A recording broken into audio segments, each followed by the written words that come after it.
Let's jump to this story from the Post-Millennial. Before I read the headline for you, I have this hope that my long shot conspiracy theory is true. And that is that the deep state is actually setting up an establishment that is so reviled, it forces people to support Donald Trump and will lead to a great American resurgence. That is to say, the deep state is secretly supporting Trump by pretending to support Biden. Why? Because then sane, rational people come out and say, you've gone too far. You're crazy. We need someone to secure our borders. We need to strengthen America. We need to make America great again. And if the deep state actually cared about America, they'd be like, that's the way you trick people into doing it. Because now, headline, young voters 18 to 34 moving to Trump over Biden, Axios poll. Yeah. 52% of respondents said they would vote for the current president over if elections were held today, compared to 48% for his predecessor. When only those who said they were definitely going to vote in November were asked. However, Biden's support rose to 59. The vast majority of those surveyed said the economy, blah, blah, blah. The poll was conducted among a representative sample of 1,073 18 to 34-year-olds. So this is like the fourth or fifth poll showing not necessarily that Trump is winning among the youth vote, but that it's become neck and neck, which is unthinkable. It used to be 2 to 1 or 3 to 1. Mm-hmm. Now, young people are actually kind of like, I think I'm going to vote for Donald Trump. I want to say this to all the Gen Z and all the younger viewers out there who are watching. If you're asking yourself why it is your college degree won't get you a job, if you're asking why it is you can't afford to get an apartment, the next question you need to ask yourself is, why are Democrats giving luxury hotel rooms to illegal immigrants who just arrived here? And why are they being given debit cards with thousands of dollars on them while you are struggling to survive in your own country where you pay taxes? They promised you things. They said, you go to school, you will get a good job. And what happened? They're giving away luxury hotel rooms to people who just showed up illegally. Ask yourself, do you deserve that? I got to tell you, in my opinion, you deserve more than that. I believe we should kick all these illegal immigrants out right now and give Gen Z those luxury hotel rooms. What say you, Gen Z? That's a compromise as far as I'm concerned. I was in favor of a form of student debt forgiveness, which would be the termination of all interest. And anyone who paid interest beyond their principal loan, the rest would be forgiven, and any overpayments would be applied to future taxes. The money for this should come from the universities themselves. If you have loans and in your principal, you have to pay back what you were given. But for those who are ripped off and exploited by the system and lied to and tricked, the problem we face now is not but what about me? That's not fair. I don't care if it's fair. What I care about is we need the next generation to be able to buy homes. We need them to be able to get jobs and raise families. And they're not going to do it being stunted and corrupted by this predatory system. Now, forgiving all the loans doesn't solve anything. I think forgiving the interest and applying overpayments as a credit towards taxes or something is a way to go about doing it. That being said, Joe Biden justified the Supreme Court and said he would do it anyway because he is an amoral crackpot. But if we do not have, let me say one last thing. You know, I'm going to give you my thoughts on the housing market right now. I was telling Riley this earlier. Yeah. I believe, and I'm not an expert, I believe that within 20 years, the price of houses will collapse to rock bottom. You think? And I'll tell you why. People like to point out how boomers hold a disproportionate amount of wealth in this country, more than most generations ever have. But most wealth is being held in the form of real estate, which means a boomer owns a house worth $400,000 and will sell it to another boomer for $400,000. Maybe there's a wealthier millennial who can afford it and they'll buy it too, but typically it's property held by the older generation. Now, what happens when the boomers start dying? They're going to get older and they're going to start passing away. Children who are millennials or Gen Z will inherit a $500,000 property. Typically what happens in these scenarios is that you'll have a kid who lives in Chicago and his parents were from Maryland. His parents die. And then he gets a phone call. He's like, oh no, my parents are dead. He's sad, goes to the funeral. And then the lawyer says, what would you like to do with your inheritance, which is this house and these accounts? The kid says, I don't want to live in Maryland. I don't want to deal with the taxes. I can't maintain the house. Sell it. So there'll be a glut, basically. I got good news for all of you, though. Who can afford, among millennials and Gen Z, to buy a $500,000 house? Nobody. So here's what happens. The heir then says, a month later, did you sell the house? No, nobody wants to buy it. Why not? Because nobody can afford it. Okay, lower it 50,000 a month later. Lower it another 50. Finally, it sells for 250. The prices are going to collapse because the value is on paper based on real estate, which Gen Z and millennials cannot afford. Well, this happened too with all of the golf properties, right? Like all of like my grandparents' generation, which would have been the ones who lived through the Great Depression and fought in World War II. They all bought like these homes on golf courses, and then their kids, the boomers, inherited these homes, and no one wanted the homes and on the golf course. No one wanted that. So those prices became ended worthless. up being worth nothing. But as you were talking about with regard to, Gen Z and millennials and loan forgiveness and things like that, did you see the Washington Post today put out a story saying the economy is roaring, immigration is a key reason. And that's on the same thing. Yeah. That's on Gen Z needs to see this video. You share this video with Gen Zers and say, I don't care if you think Trump's a fascist. I literally don't. I don't care if you think he's Hitler #2. You're allowed to hate the man, but you should ask yourself why it is they are allowing, what is it now, 16 some odd million or 15 million non-citizens. They have allowed them to illegally enter the country. And you might say, yeah, what's the big deal? Well, they're getting your stuff. Yeah, they're getting all your money. They're getting all your accommodations. They're getting your Xboxes, courtesy of the city of New York. They're getting your property. And why is it that I'm deeply offended by this. That there's a 26-year-old who should have their own home with 4 bedrooms and a white picket fence, a wife and children. Instead, they are saying, I can't afford this 5-foot by 10-foot box in New York City. And non-citizens are being given luxury hotel rooms. They're being given thousands of dollars in a debit card that we are all paying for. The children of this nation who are entering adulthood and need to be able to raise families and enter society are being barred from doing so. Unfortunately, this is a huge problem. Many of them are voting for it. So I can't be too mad about people like David Hogg or who's that other guy, the Democrat There's Gen Z so guy, many doofuses. Harry or whatever. There's a couple of, there's that Harry guy, and then there's the Asian kid who is horrible. But these kids are all rich. They don't care. They're taken care of. It's the poor kids or the working class families who are now being told you will never own a home and you will never have a family. But don't worry.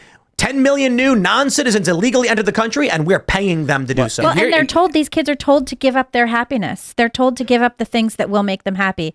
They're told to find, you were talking, Riley, about meaning. They're told to go seek meaning in things that are meaningless. Yes. And then they are criticized for not being happy enough with their cricket-eating lot in life in their New York City closets. Yeah, and the interesting thing is also for the left, which, historically we've had labor unions supporting people like Joe Biden, and this mass influx of illegal immigration is undercutting all of their wages, all their ability to be able to even think about collectively bargaining with any company when they just got 1 million people came over the border that are going to do these jobs for like $5 a day. Mm-hmm. I mean, and you have illegal immigrants who don't want to do that kind of work anyway. Right. That's a thing too. They're getting this money from the government.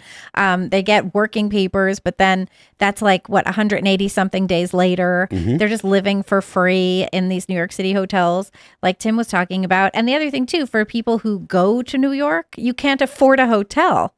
Like the other hotels, they're all like $300 a night. It's ludicrous. I am just so deeply insulted. And I think there's a lot of people on the right who don't. We had this argument about student debt forgiveness, and they're like, no, they shouldn't be given their debt shouldn't be forgiven. And I'm like, well, hold on, let's have a practical conversation about this. What happens if the next generation can't buy houses? Then value, labor, everything starts breaking down. Mm-hmm. We need to figure out how to get Gen Z into the market. Unfortunately, Joe Biden is burning this country to the ground, and he's taking Gen Z with him. So yeah, I feel for those kids. So what do you do? And that being said, that's why I'm like, I don't know that real estate is the right store of value right now. I have no idea what the right store of value is. Bitcoin. I mean, I personally, I don't think Bitcoin's a bad idea. I also don't think that What's it at now? 57.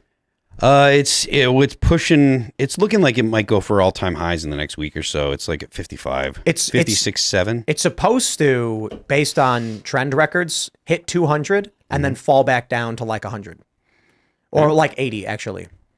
So you can look at the Bitcoin trends Yep. of every spike. Yep. And you can actually look at the hash rate, and you can look at the industry to see exactly why it does this. The halving is in April, right?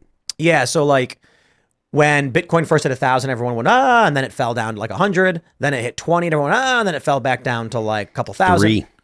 3,000. Mm-hmm. Then it hit 60,000, and it fell down to 18.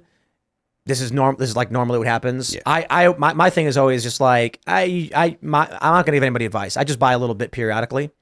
But I think the expectation right now is it'll hit 200 and then fall down to like 80. I buy every week, regardless. Yeah, it's just because, I mean, man, again, no advice. But if you instead of putting money in a bank account, put money in Bitcoin, holy crap. I told this, so Max Kaiser retweeted this clip from the I think it was Culture War podcast with Alex Jones, Luke Rukowski, and Shane Cashman. And Alex was telling the story about how Max Kaiser in like 2012 was like, Alex, get your IT guy in here so I can give you 10,000 Bitcoin. And it was it was like $5,000 at the time. And Alex was like, I have no idea what you're talking about, Max. I don't know how to do this. We couldn't figure it out. And Max got really angry and was like, I'm telling you how important this is, and like storms off. And then I was saying like, yeah, I had seen, a spike because I could have bought at 70 cents. And then, I'm hanging out with Max Kaiser in like 2012, and he's like, Tim, I'm telling you got to buy Bitcoin. And I was like, yeah, I'll buy some or whatever. And I didn't. And then sure enough, it spikes to 1,000. And I was like, should have listened to that guy. Yep. And so I will say, fortunately for me, a couple of years later, I did end up buying a decent amount. I am very, very happy currently. And, so I was telling the story where in 2011, I had $5,000 in savings that I never touched. And so I was like, this is for when I'm about to die. Never going to touch it. And so I look at my friend and Bitcoin's at 70 cents. And I was like, like my plan isn't to spend this money. I could buy some of this Bitcoin stuff, put $5,000 and buy like 6,000, 7,000 coins. And he was like, nah, don't do it. It's probably some scam or something. Some guy's going to sell you internet currency and it's worthless. I was like, yeah, okay. The sad part of that story, that $5,000 I never spent. So that $5,000 in savings never went anywhere. If I had just said, I'll put it in Bitcoin, whatever, then it would have grown. And so again, not advice. I'm just saying, if every time you got a paycheck, you put it into Bitcoin instead of the bank, you would be gaining lots of wealth and protecting. Yeah. Or I should say, if every time I got paid, I just bought Bitcoin instead of putting it in the bank, I'd have an insane amount of money right now. I just don't do that. If you have money to live on and you can go ahead and keep most of your savings in Bitcoin, I mean, I again, not financial advice, obviously, but like at this point, it's been around long enough and gone up and gone through the cycles enough to kind of acknowledge that it's not going anywhere. There's ETFs now. Like it's not. There's ETFs. Yeah. There's banking in like the banking industry. El Salvador. Yeah, countries have staked themselves to it. That's a huge deal. Yeah. So like whether or not you believe that it's going to be like a revolutionary technology like people like Jack do, and honestly, I do think that there are some of the arguments about the capabilities of Bitcoin that your average person hasn't really thought about. They don't comprehend because most people don't really understand what Bitcoin is. I like when you kind of conceptualize the things that it could do for not just banking but for energy transfer and the electric grid and all kinds of things. It's actually a really, really impressive technology. And we were talking to some folks about trying to set up Bitcoin mining operations here in West Virginia just because we have an abundance of energy and a lot of Kevin excess O'Leary's energy. talking about it. The building data centers.